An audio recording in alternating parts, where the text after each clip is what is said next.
देखिए माइक्रोस्कोप के नीचे छोटे जीव कैसे दिखाई देते हैं। मैगट। मैगट माइक्रोस्कोप के नीचे। Bristle worm. Bristle worm microscope के नीचे। Deep sea worm. Deep sea worm microscope के नीचे। बीडलॉइडिया।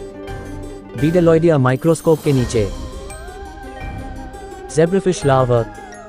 ज़ेब्राफिश लार्वा माइक्रोस्कोप के नीचे। Woolly bear caterpillar. Woolly bear caterpillar microscope के नीचे। Head louse. Head louse microscope के नीचे। कैटरपिलर। कैटरपिलर माइक्रोस्कोप के नीचे। Whitefly. Whitefly microscope के नीचे। चीटी। चीटी माइक्रोस्कोप के नीचे। मीलवर्म। मीलवर्म माइक्रोस्कोप के नीचे। Sludge worm. Sludge worm microscope के नीचे। Marine worm. Marine worm microscope के नीचे।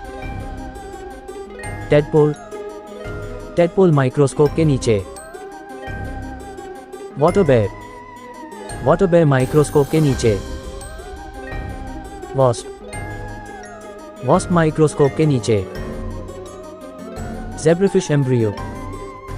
ज़ेब्राफिश एम्ब्रियो माइक्रोस्कोप के नीचे। Thanks for watching. Subscribe for more videos.